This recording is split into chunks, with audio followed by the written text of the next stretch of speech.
Good morning students. आपणा सर्वांचं career vision अकॅडमीच्या online प्लॅटफॉर्मवर स्वागत आहे. आज आपण आगामी महाराष्ट्र राजपत्रित संयुक्त मुख्य परीक्षा गट ब व गट क तसेच आगामी TCS पॅटर्नच्या नगर परिषद भरती अभ्यासक्रमाच्या अनुषंगाने सोबतच जिल्हा परिषद भरती अभ्यासक्रमाच्या अनुषंगाने वन लायनर करंट अफेअरचा भाग 13 सुरू करत आहोत. या भागामध्ये चालू घडामोडीशी रिलेटेड असणारे 50पेक्षा जास्त मुद्दे आहेत जे तुम्हाला आगामी सर्व प्रकारच्या स्पर्धा परीक्षांसाठी उपयुक्त ठरतील आणि ते मुद्दे पुढील प्रमाणे आहेत. पहिला मुद्दा जो आपण पाहणार आहोत तो म्हणजे साहित्य अकादमीचा अनुवादासाठीचा पुरस्कार.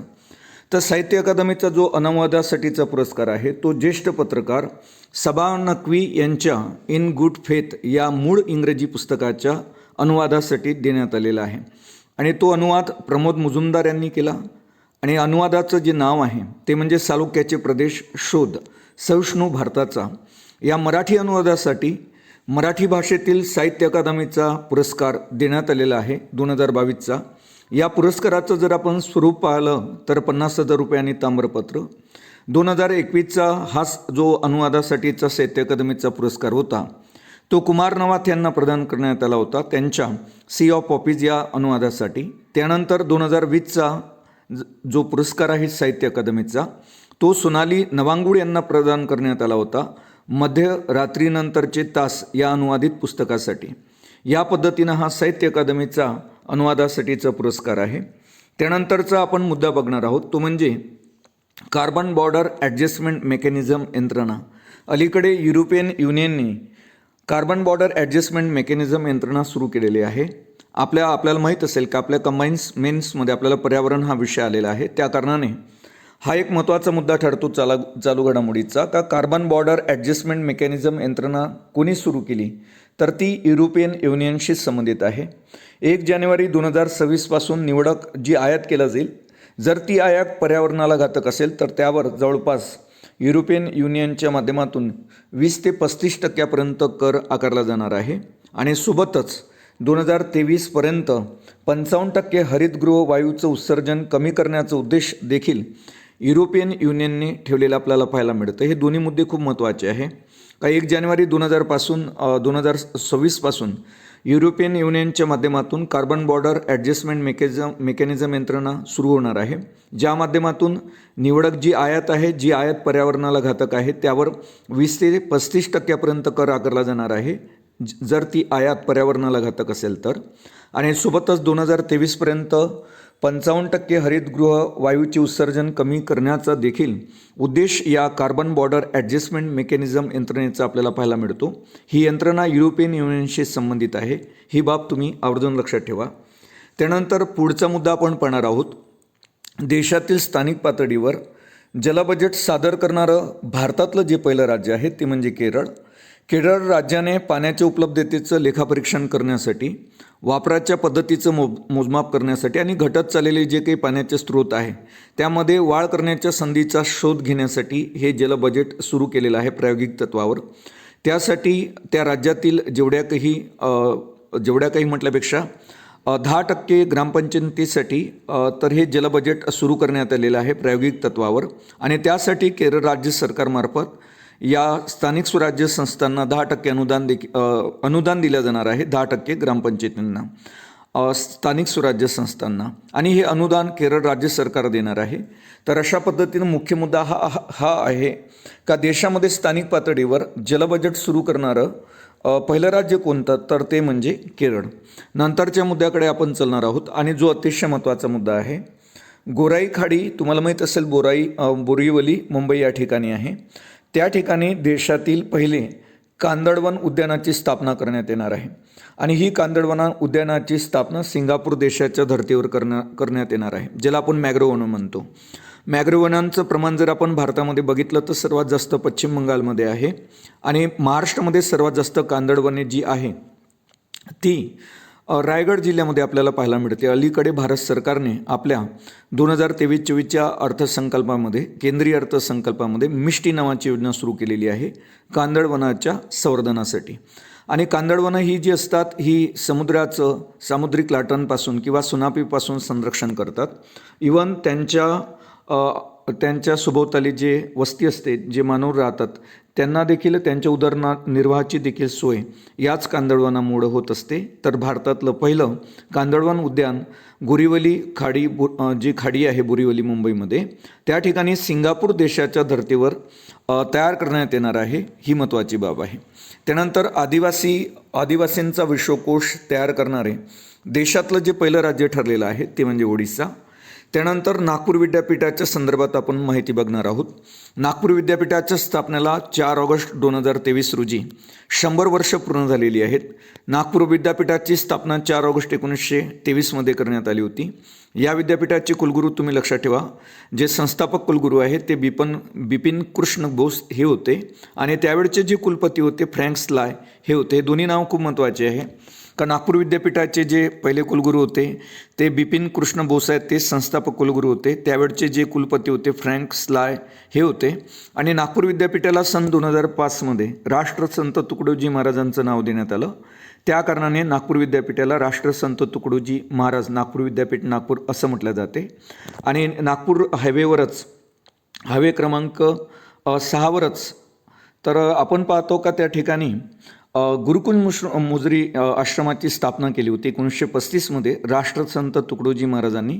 आणि हे नॅशनल हायवे क्रमांक 6वर आहे. ही बाब तुम्ही लक्षात असू द्या.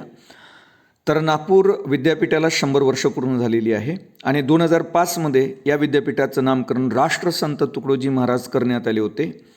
त्यानंतर शिवाय तुम्हाला माहीत असेल 1923 नागपूरला आणि मध्य प्रदेशमधील जबलपूरला झेंडा सत्याग्रह झाला होता. आणि त्या झेंडा सत्याग्रहामध्ये सरदार वल्लभभाई पटेल, चक्रवर्ती राजगोपालाचारी, डॉक्टर राजेंद्र प्रसाद आणि विनोबा भावे यांचा देखील सहभाग असलेला आपल्याला दिसून येतो.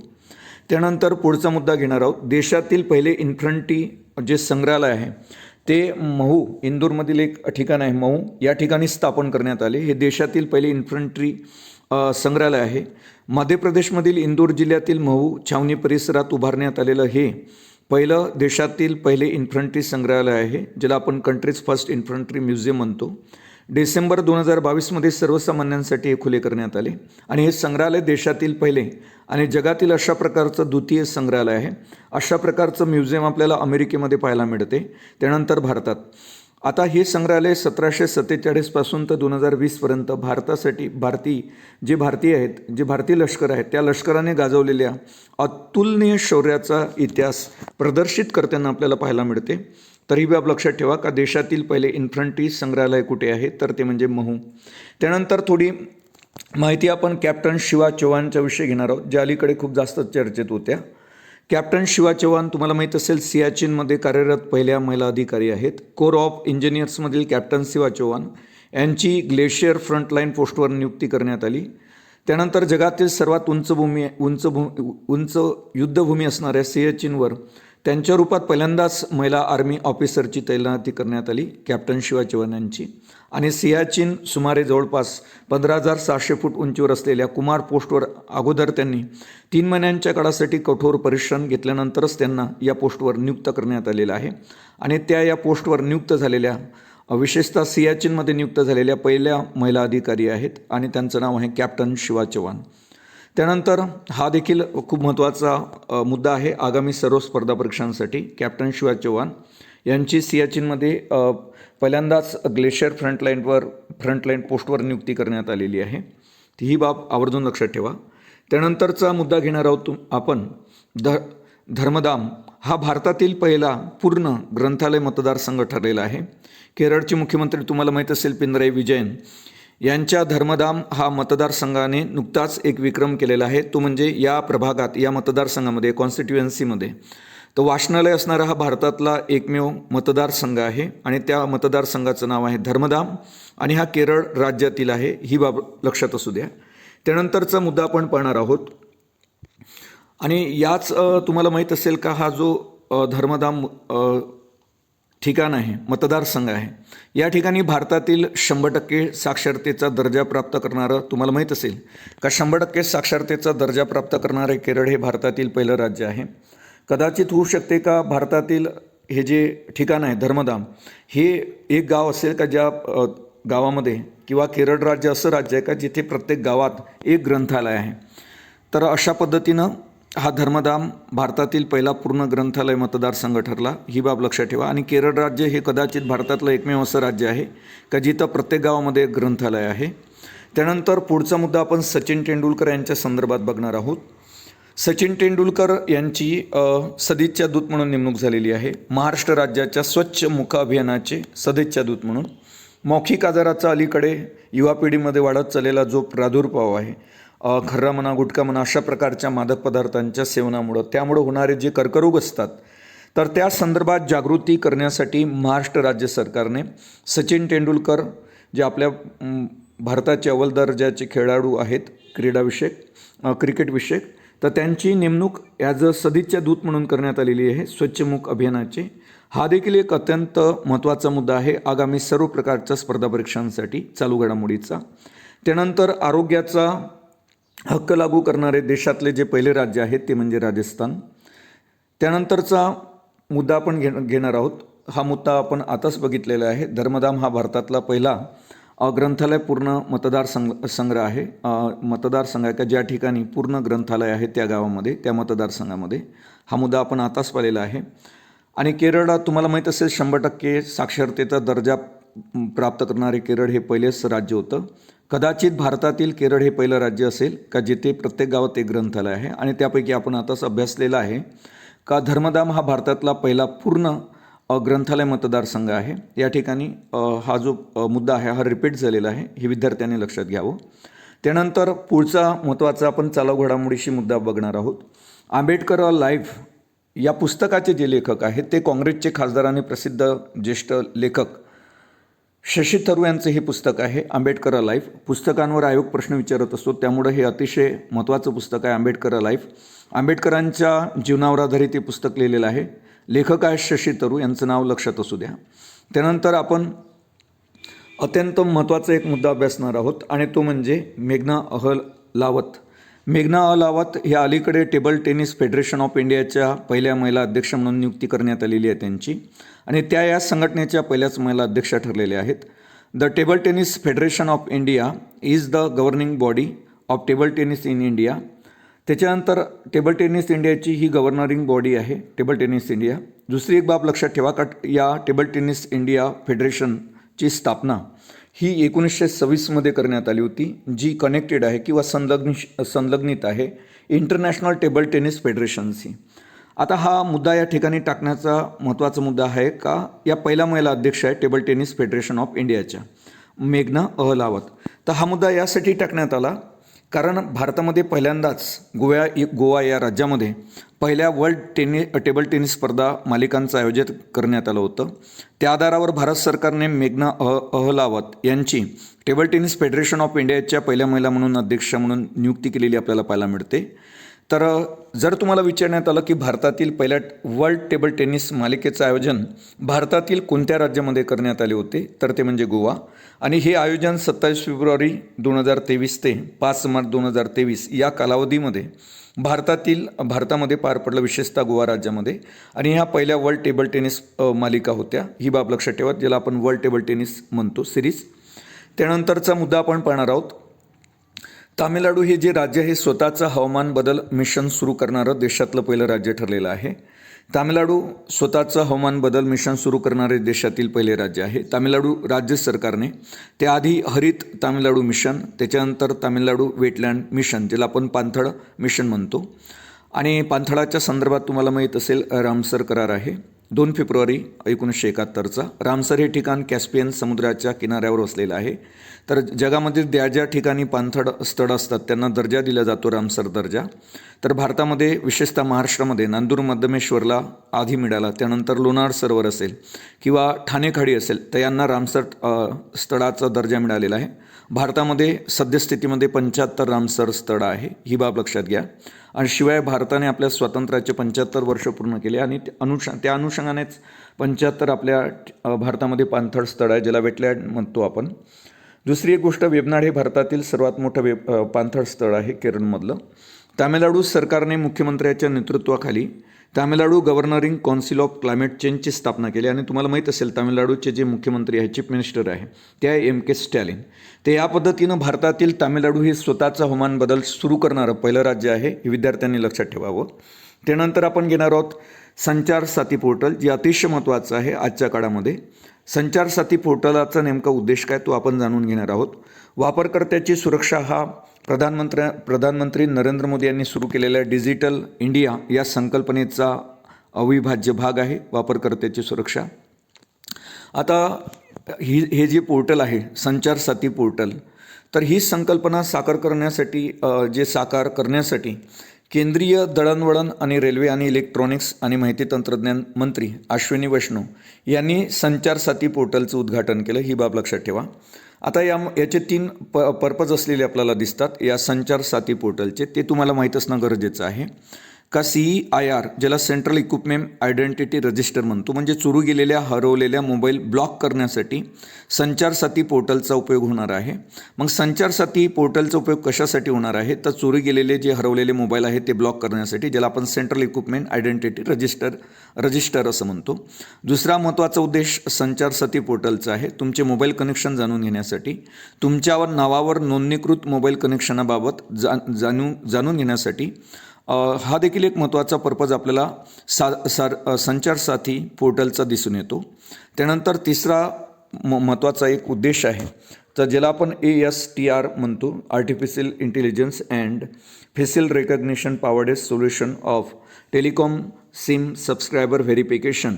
सांगण्याचं तात्पर्य असं, फसवणूक करणारे ग्राहक ओळखण्यासाठी तर ही यंत्रणा वापरल्या जाणार आहे. त्याला आपण artificial intelligence and facial recognition powered solution for telecom SIM subscriber verification. या यंत्रणेचा वापर फसवणूक करणारे जे ग्राहक असतात, जे मोबाईलवरून फसवणूक करतात, ते ओळखण्यासाठी केला जाईल. असे 3 पर्पज आपल्याला संचार साथी पोर्टलचे दिसून येतात. हे तुम्ही तिन्ही पर्पज आवर्जून लक्षात ठेवा. आणि हे पोर्टल देखील खूप महत्त्वाचं आहे, संचार साथी पोर्टल.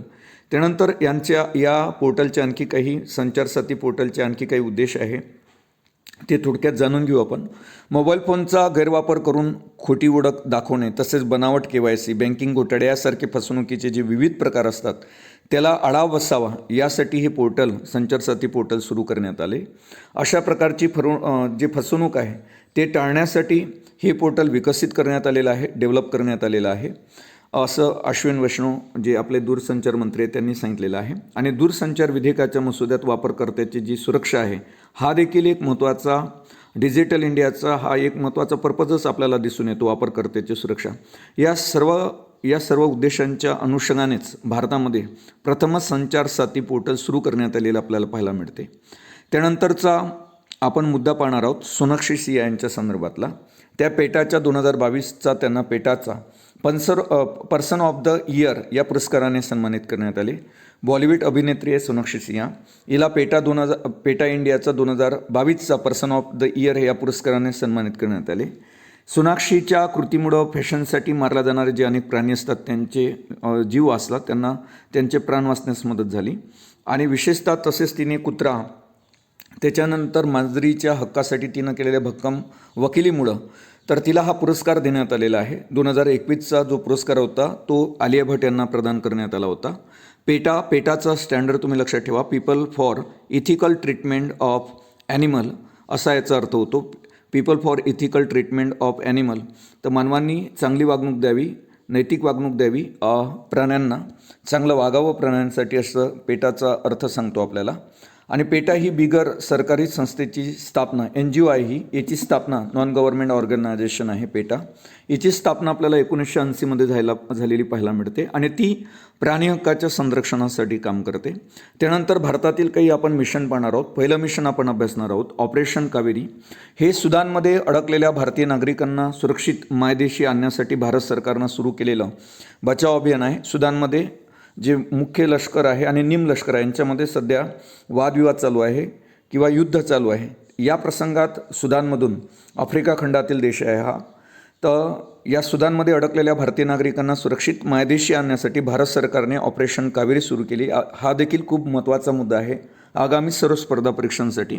आणि हे अभियान 24 एप्रिल 2023 रोजी सुरू करण्यात आले होते भारत सरकारमार्फत. त्यासाठी परराष्ट्र व्यवहार मंत्रालय असेल, भारतीय हवाई दल असेल आणि भारतीय दूतावास यांनी एक पथक नियुक्त केलं होतं. तर हा मुद्दा खूप महत्त्वाचा आहे आगामी सर्व स्पर्धा परीक्षांसाठी. ऑपरेशन कावेरी हे सुदान देशामध्ये अडकलेल्या भारतीय नागरिकांना सुरक्षित मायदेशी आणण्यासाठी भारत सरकारने सुरू केलेलं अभियान आहे. ही बाब आवर्जून लक्षात ठेवू शकता तुम्ही. त्यानंतर ऑपरेशन गंगा आपण पाहणार आहोत. युक्रेन ज्यावेळेस रशियाच्या युक्रेनवरील हल्ल्यानंतर युक्रेनमध्ये अडकलेले जे भारतीय होते त्या भारतीयांना परत आणण्यासाठी भारत सरकारमार्फत ऑपरेशन गंगा राबवण्यात आले. ही बाब लक्षात ठेवा. हा देखील एक महत्त्वाचा मुद्दा आहे आगामी सर्व स्पर्धा परीक्षांसाठी. त्यानंतर ऑपरेशन देवी शक्ती आपण पाहणार आहोत. तालिबानच्या अफगाणिस्तानावरील ताब्यानंतर काबूलमधून भारतीय नागरिक आणि अफगाण जे काही भागीदार आहेत त्या भागीदारांची सुटका करण्यासाठी ऑपरेशन देवी शक्ती राबवण्यात आले होते. हा देखील एक महत्त्वाचा मुद्दा आहे आगामी सर्व स्पर्धा परीक्षांसाठी. त्यानंतर ऑपरेशन आपण घेत आहोत वंदे भारत. तर ऑपरेशन वंदे भारत हे जे आहे हे कोविड-19 महामारीमुळं परदेशात अडकलेले जे भारतीय होते त्या भारतीय नागरिकांना परत मायदेशी आणण्यासाठी ऑपरेशन वंदे भारत कोविड-19च्या वेळेस राबवण्यात आले होते. त्यानंतर अजून एक महत्त्वाचा मुद्दा आहे ऑपरेशन समुद्र सेतू. हा देखील कोविड-19 महामारीमुळं परदेशातील जे नागरिक आहे तर कोविड-19 महामारीमुळे परदेशातील भारतीय नागरिकांना मायदेशी आणण्याच्या एक राष्ट्रीय प्रयत्नाचा भाग म्हणून हे ऑपरेशन नौदलाने राबवले होते. ऑपरेशन समुद्र सेतू कोविड-19साठी. आणि विशेषतः याच्या माध्यमातून जे देश कोविड महामारीमुळे पीडित होते त्यांना देखील औषधांचा पुरवठा करण्यात आला होता. ही बाब लक्षात घेतली पाहिजे. त्यानंतर आपण शेवटचं एक अभियान अभ्यासणार आहोत. ते खूप महत्त्वाचं आहे ऑपरेशन करुणा. तर म्यानमारमध्ये आलेल्या मोचा चक्रीवादळामुळं हानी झालेले तेथील जे लोक आहे जे मानवी हानी झाली त्या मानवी हानीपासून त्या लोकांना वाचवण्यासाठी एक मानवी सहकार्याचा भाग म्हणून भारत सरकारमार्फत ऑपरेशन करुणा हे म्यानमारमध्ये राबवण्यात आले होते. त्या ठिकाणी मोचा चक्रीवादळामुळं मोठ्या प्रमाणात वित्तहानी किंवा मानवी हानी झाली होती. त्यासाठी एक सहकार्य म्हणून भारत सरकारचं एक पाऊल होतं ऑपरेशन करुणा. हे आपण लक्षात घेतलं पाहिजे. अशा पद्धतीनं ही आजच्या वन लायनर करंट अफेअरच्या भाग 13 मधील अत्यंत महत्त्वाचे मुद्दे आहेत जे तुम्हाला आगामी सर्व प्रकारच्या स्पर्धा परीक्षांसाठी निश्चितच उपयुक्त ठरतील. पुन्हा भेटू आपण वन लायनर करंट अफेअरच्या भाग 14 मध्ये लवकरच. तोपर्यंत धन्यवाद.